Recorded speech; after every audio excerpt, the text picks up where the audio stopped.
everybody, and welcome to the PT on Ice Daily Show. My name is Christina Previtt. I am the lead faculty for clinical management of the fitness, athlete, pregnancy, and postpartum.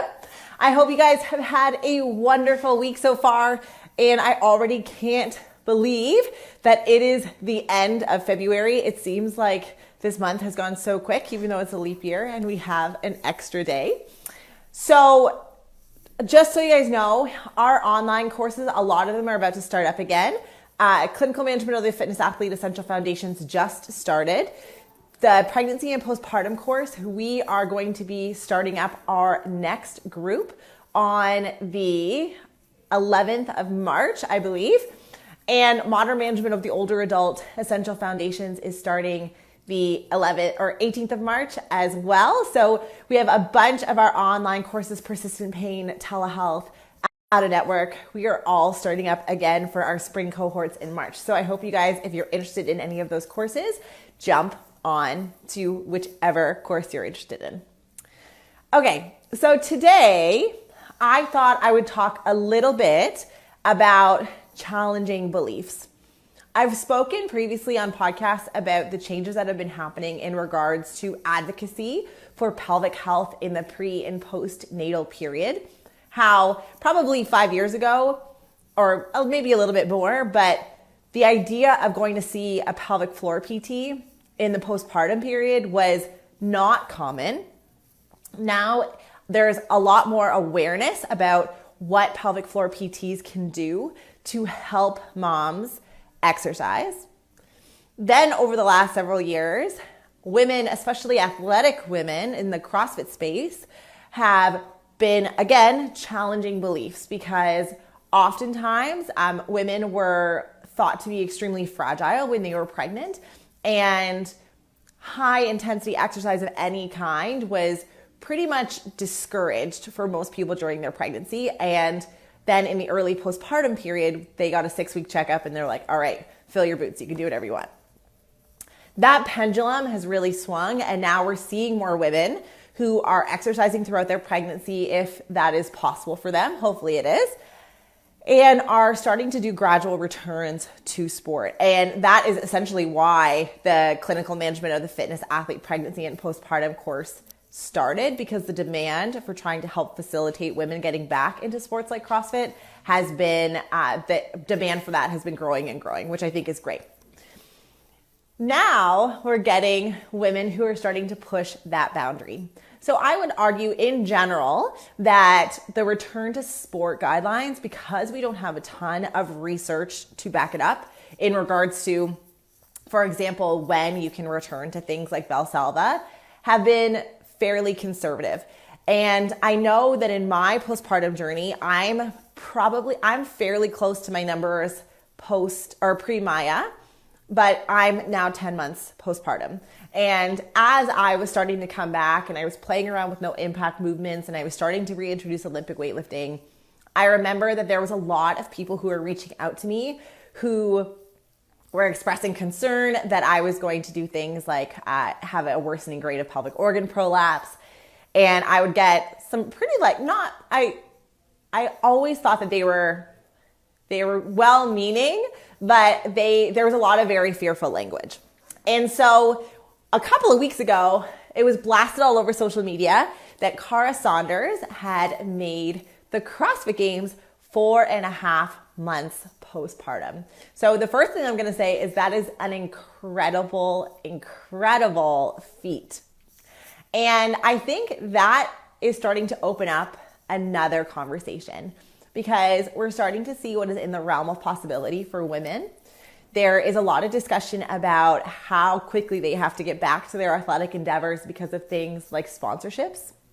There was a big thing about how some of the big sponsors like Nike were dropping their athletes when they were pregnant. And now there are things like Noble who have put in clauses saying that they wouldn't drop an athlete's sponsorship if they were pregnant, as long as whatever, there's like a clause around when they get back into competitive sport, which I think is great. And so now the question really becomes, what is our timeline? The only timeline we have for any sort of impact work is Tom Goon's guideline. And that wasn't published in a peer-reviewed journal. That was his own publication. That being said, he did an extremely good job of teaming up with pelvic floor PTs and scanning the literature for what is available as of right now. And he made the argument that really return to longer distance running should be happening at 6 months, and that stroller running should be happening at 8 months postpartum based on what we know. So that is creating some cognitive dissonance, I think, in the world of pelvic PT, myself included.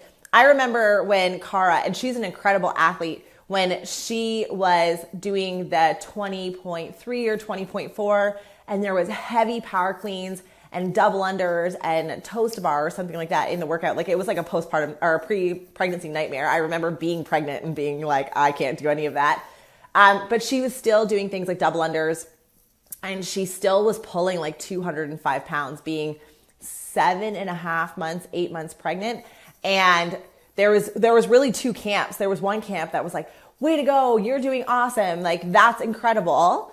And then there was the other camp who was saying, like, is this really necessary? Like, this is not the time in your life to be pushing that athletic journey. And as an athlete myself, I can understand both camps. I can understand wanting to set yourself up for the appropriate postpartum recovery by making sure that you're not putting extra stress and strain in a time of your life where there is extra stress and strain already with the growing baby. And then I can also see from the athlete perspective is that the further she deconditions in regards to her athletic sport, which you could chalk it up to whatever you want, you are definitely going to go through a period of deconditioning in your pregnancy. The more you can mitigate that, in reality, probably the faster she's getting back. And if her sponsorships are starting to require her to be back in competitive sport early, that means that she has to try and mitigate those losses as much as possible. And so the question becomes, when women are starting to go back to high impact sport early, what are the risks versus what are the rewards? Obviously, the reward for Cara was incredible, and she's an incredible athlete, and she has made it back to the CrossFit Games, which a feat being done at 4.5 months postpartum, where you're potentially not sleeping, your body is still recovering, you're going through a whole huge life change, is an incredible feat in and of itself. And then the other thing is, are there any risks? And probably the biggest risk that people are going to be talking about is pelvic organ prolapse. And there has been a fairly steady stream of conversation around the literature around pelvic organ prolapse and heavy lifting. And that has come actually from a theoretical extrapolation of data that has looked at individuals who are doing occupational heavy lifting. So there's really important constructs that we have to think about with that literature. So the first is that they assess people who went back 6 weeks back into their occupation, where they were spending extended periods of time in that occupation. So if you can't necessarily directly compare somebody who is spending 8 hours a day, 6 weeks postpartum doing heavy lifting compared to an individual who is going for an hour or working out for an hour or two, or probably in Cara's case, 3 or 4 hours. And of that time, a good portion of it is probably not spent doing a lot of occupational, like her occupation is her sport, is not doing a ton of heavy lifting. So the making that link between the occupational heavy lifting literature that is largely cross-sectional in nature and extrapolating that to barbell athletes is actually not 100% accurate. The second thing is that Laura Forner, who is a PT in Australia, has started to look at the incidence of pelvic organ prolapse in barbell athletes. So looking at powerlifters, weightlifters, and CrossFitters, and looked at incidence of or diagnosis of prolapse for individuals who are competing at different levels. So she took weightlifters who are competing at a recreational level and elite level and asked about rates of prolapse. And what she saw was that heavier lifting actually may start to be a protective mechanism against prolapse. Now, this is a very preliminary study, and you cannot make a ton of decisions based on this one study, but it is giving us pause to understand that occupational heavy lifting, that construct that we've been using to extrapolate into return to CrossFit and Valsalva and pressure management with heavy loading, is not necessarily going to be one-to-one. And when it comes to our perception as the public, a lot of times we like to make comments, but we are not in her body. We do not know if she has symptoms. We do not know if she is, she's been talking about going to see pelvic PT. That is a conversation for her to be having with her healthcare team, and she is obviously doing well.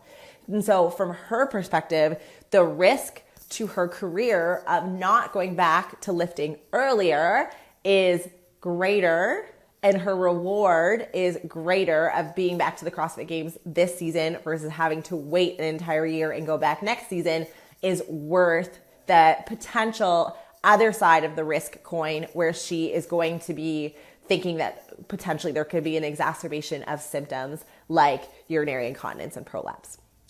The next comment that I wanted to make about this is that when we're thinking about elite lifters, when we are pushing our bodies to the extreme, we know that injury rate goes up, right? A perfect example is incidence of arthritis in runners. We know that elite runners who have a higher risk of injury because they're pushing their body, their mileage is a lot more increased, they're doing a lot more wear and tear on their body, is higher than a recreational runner. But athletes accept that risk. So they have an educated point of view that they know that being an athlete means that they can have injuries, and they accept that risk.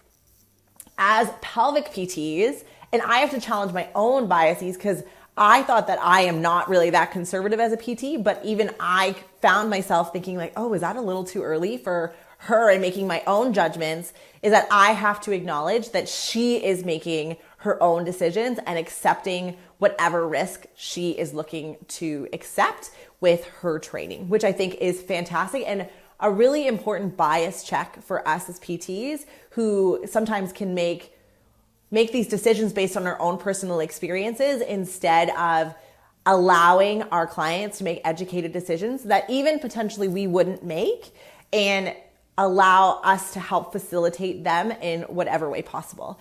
Obviously, we're not going to make sure that they're doing something unsafe that could really hurt them and is affecting our quality of care, for example, but we need to acknowledge that individuals, especially athletes, are going to make decisions, and we are going to obviously advocate for them in the best way possible. The last comment that I wanted to make is that when we're thinking about orthopedic rehab and an individual is competing and has pain, we acknowledge that they may be in a point in their career where having to push through pain is a part of their career as an athlete, right? So if you have somebody who tweaked their shoulder 2 days before they had a sectional meet, or a sanctional meet rather, then sectionals meets, which tells you how long I've been in the CrossFit world. Sanctionals, we as PTs are going to accept that. We're going to try and modify, work through, tape up, rehab, get their pain under control so that they can compete, and then we're going to rehab after. My question is, why is that different in pelvic health? When we are thinking about signs of prolapse and signs of incontinence, those are the exact same thing as a signal of pain, right? It's a signal that something is potentially out of equilibrium, or we are not in a homeostasis, or our body is not ready to manage pressure in that way, just like our body with a shoulder injury may not be able to handle the loading that we're doing on it at that time. So in the shoulder, our signal is pain. In our pelvis, our signal is leaking, or feelings of heaviness or drag in our pelvic floor.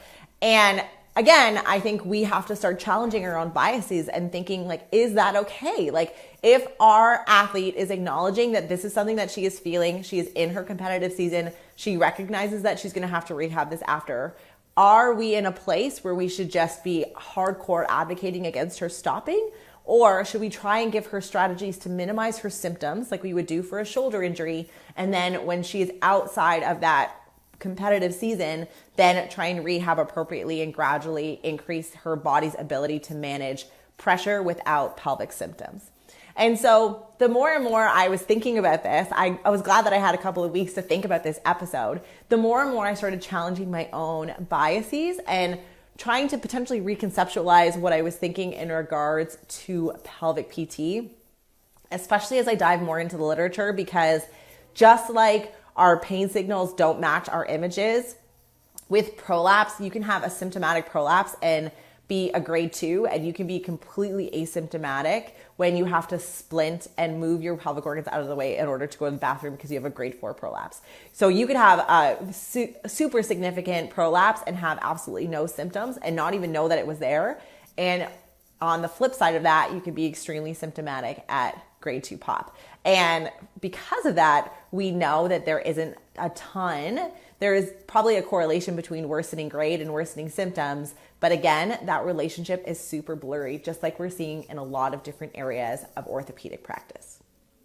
All right, that is my spiel about Cara Saunders. Congratulations to her that she is going back to the CrossFit Games with her daughter being so young. You are inspiring. It is such an inspiration. And I think you give us PTs, especially our pelvic health PTs, potentially something to reflect on and acknowledge that risk versus reward, acknowledge that it is your decision in regards to how you are pushing your body. We are not in your body. We do not feel what you feel. And as a healthcare team, we're going to have to try and facilitate your recovery and return to work, because if we had somebody with prolapse who had to go back from mat leave and do heavy lifting, we would acknowledge that you have to go back to work. You can't just go off work because you have a prolapse, and CrossFit's your job.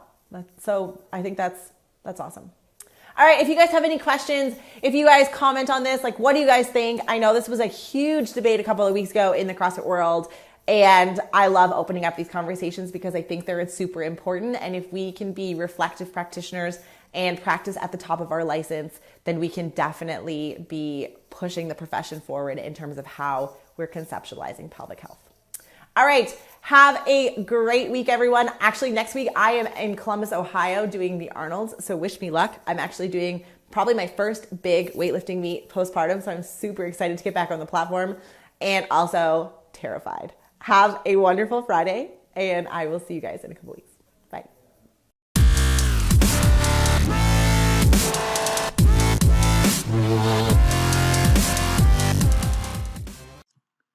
Hey, thanks for tuning in to the PT on Ice Daily Show. If you enjoyed this content, head on over to iTunes and leave us a review. And be sure to check us out on Facebook and Instagram at the Institute of Clinical Excellence. If you're interested in getting plugged into more ICE content on a weekly basis while earning CEUs from home, check out our virtual ICE online mentorship program at ptonice.com.